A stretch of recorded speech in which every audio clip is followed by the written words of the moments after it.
Good morning student. आज हम लोग डिस्कस करेंगे मेंडल के कुछ इम्पोर्टेंट क्वेश्चंस। तो जब भी हम लोग मेंडलिज्म की तरफ पढ़ते हैं तो एक बहुत ही इम्पोर्टेंट हमारे पास क्वेश्चन आता है। जैसे मेरे पास एक क्वेश्चन है, हम इस क्वेश्चन को पहले डिस्कस करें। यहाँ पर ये देखा है कि पूछा हुआ है, क्रॉस है, trihybrid cross, capital A, capital B, capital C, C, और इसका क्रॉस सेम इंडिविजुअल से कराया गया है। और आपसे पूछा गया है कि इस क्रॉस के अंदर होगा क्या, how many organism with all three dominant traits.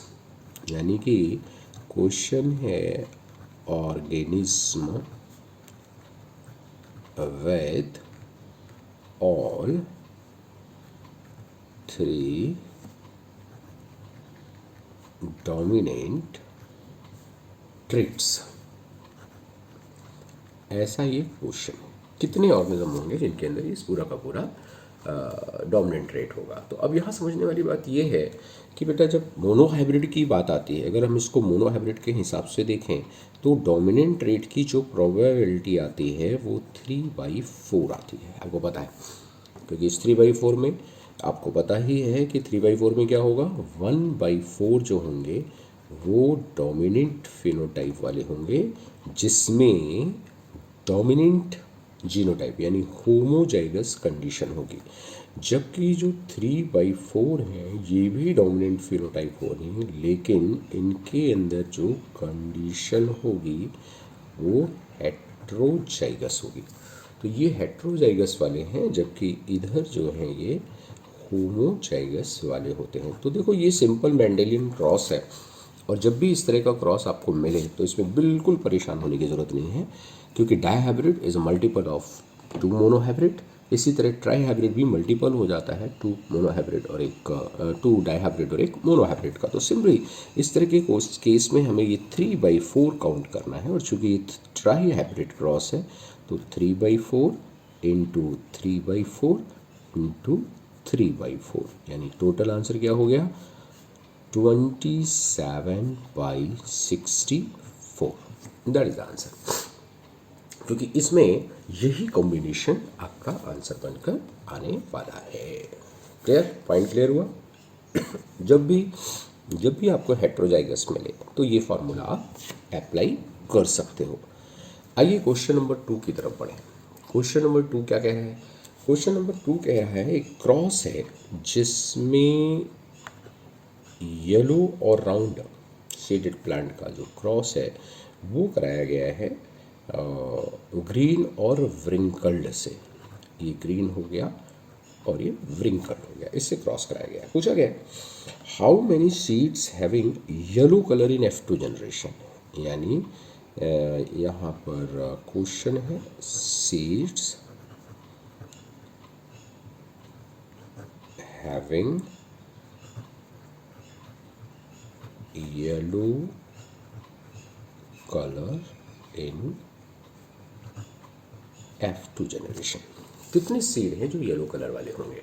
इस तरह के क्वेश्चन में भी सीधी सी यही बात है, क्योंकि जब भी इसका आप क्रॉस करेंगे ये capital Y small y capital R small r बन जाएगा F1 जनरेशन में। यानी कि यहाँ भी हेट्रोजाइगस कंडीशन आ गई, बिल्कुल ठीक पीछे की तरह। अब ये क्रॉस कैसा है, तो आप जानते हो कि ये जो क्रॉस है ये एक डाई हाइब्रिड क्रॉस है। कैसा क्रॉस है, डाईहाइब्रिड क्रॉस। डाईहाइब्रिड क्रॉस मतलब मल्टीपल ऑफ 2 मोनोहाइब्रिड को। डाईहाइब्रिड को हम बोलते हैं मल्टीपल ऑफ 2 मोनोहाइब्रिड क्रॉस। अब क्या होगा, तो फिनोटाइप पूछा है इसने, फिनोटाइप रेशियो 3:1 मल्टीप्लाइज बाई 3:1।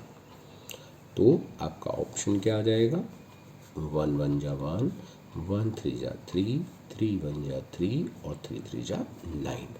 तो ये 9 केसेस मिल जाएंगे। अब ये 3:1 क्या है, ये 3:1 यानी कि फिनोटाइप रेशियो एक मोनोहाइब्रिड का, यानी अगर इस मोनोहाइब्रिड की हम बात करें तो यहाँ पर जो आपको रेशियो मिल रहा था येलो कैसा है, डोमिनेंट है। तो ये जो डोमिनेंट वाला रेशियो मिलेगा, डोमिनेंट रेशियो कितना मिल जाएगा जल्दी से बताओ, 3/4, ठीक है ना। डोमिनेंट रेशियो कितना होगा, 3/4 कंडीशन में आपको मिलेगा। तो डोमिनेंट हो जाएगा 3/4।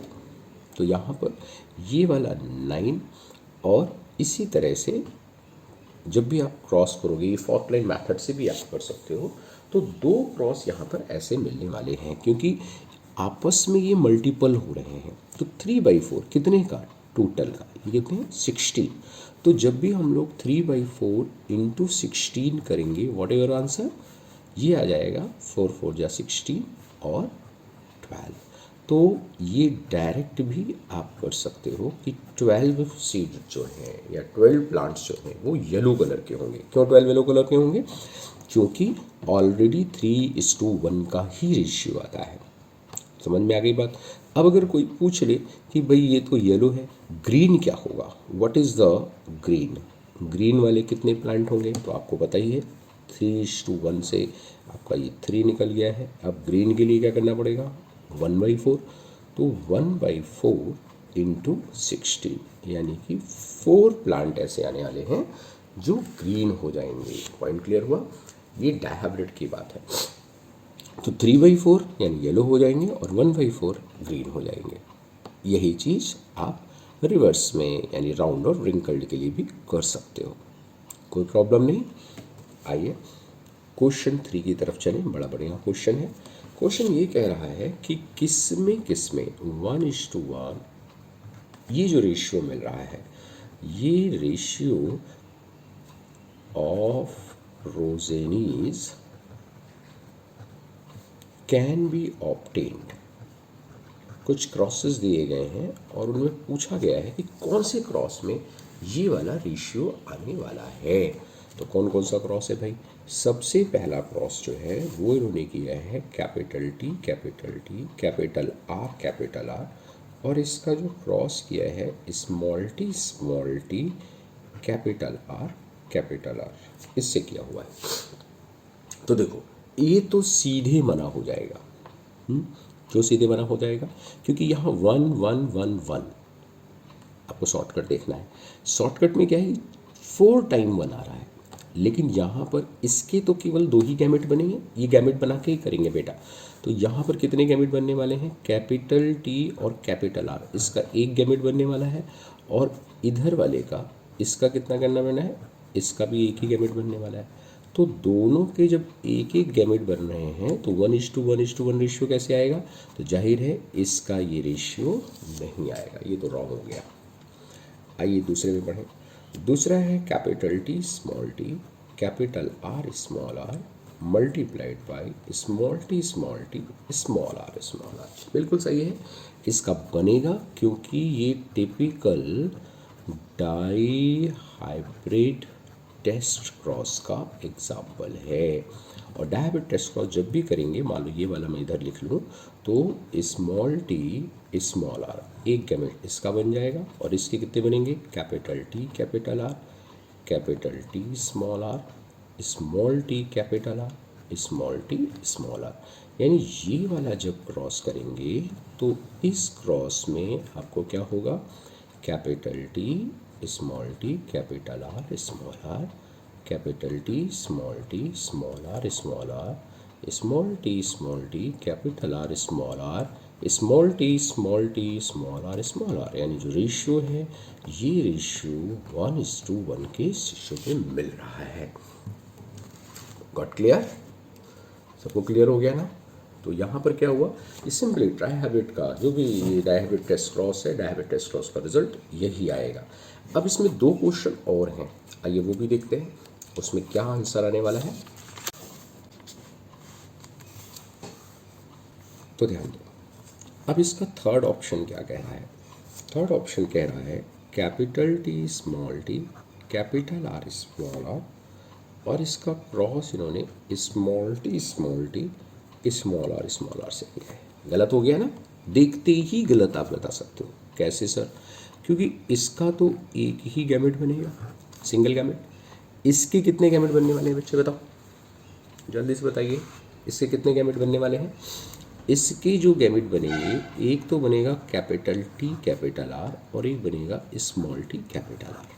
तो इधर दो गैमेट बन रहे हैं और इधर एक गैमेट बन रहा है, तो कभी भी जो रेशियो है वो 4 टाइम में कैसे आएगा आप मुझे बताओ भाई। इसके 2 और इसका 1, तो ये कभी नहीं आएगा, ये भी गलत हो गया। आइए चौथा ऑप्शन क्या कह रहा है। चौथा ऑप्शन कह रहा है capital T small r into small t capital R small r. अब इसके कितने गैमेट बनने वाले हैं, कैपिटल टी स्मॉल आर, दूसरा स्मॉल आर, ये तो इसके गैमेट हो गए। इसके गैमेट कौन से बने, small t capital R small t small, यहाँ 4 गैमेट बन गए। अब 4 गैमेट बन गए तो पॉसिबिलिटी बन सकती है, तो चलो टेस्ट करके देखते हैं हम लोग पुनेट स्क्वायर से, क्योंकि 4 गैमेट बनते ही प्रोबेबिलिटी आ सकती है। तो आइए capital T capital R capital T small r small r small t capital R small r small r. बिल्कुल सही है। यानी यहाँ पर ये जो रेशियो आने वाला है आपका, ये रेशियो कौन सा रेशियो आ गया, 1:1।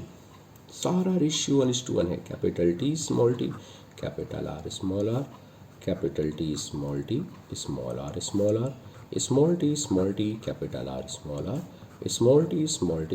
Are small r. और ये जो रेशियो है ये 1:1 आ गया, यानी ये वाला आंसर हमारा हो गया सही। बिल्कुल सही हो गया कि नहीं हो गया। तो देखिए, जब भी इस तरह का क्वेश्चन आपको मिले तो आपको सीधे गैमेट बनाना है, केवल गैमेट बनाकर आंसर आपको मिल जाएगा। कोई फॉर्क लाइन मेथड अप्लाई नहीं करना है, कोई बड़ा सा पुनेट स्क्वायर नहीं बनाना है, सीधे गैमेट बनते ही आपको आइडिया लग जाएगा कि 4 तरह के गैमेट बनेंगे। फिर भी एक चीज़ और मैं देखना चाहूँगा, कई बार क्या होता है, कुछ ऐसा भी होता है कि गैमेट ज़रूर ऐसे बनते हैं लेकिन रेशियो 2 ही आ जाता है। तो आपको पुनेट स्क्वायर बना के करना ज़रूर है इसको, ताकि ये भी दिख जाए कि जीनोटाइप सेम है या नहीं है। तो मेरे ख्याल से ये जो क्वेश्चंस हैं ये क्लियर हो गए हैं। एक और हमारे पास बात आई थी, एपिस्टेसिस क्या होती है। तो पहली बात तो ये कि एपिस्टेसिस अब आपके कोर्स में नहीं है, यानी नीट में एपिस्टेसिस नहीं आएगी। तो एपिस्टेसिस क्या होती है, इसमें बिल्कुल डोमिनेंस जैसा होता है। तो मैं अगर एपिस्टेसिस वर्सेस डोमिनेंस बोलूँ तो गलत नहीं होगा। डोमिनेंस में क्या होता है, 1 allele mask the effect of another allele, इसको हम लोग एपिस्टेसिस बोलते हैं।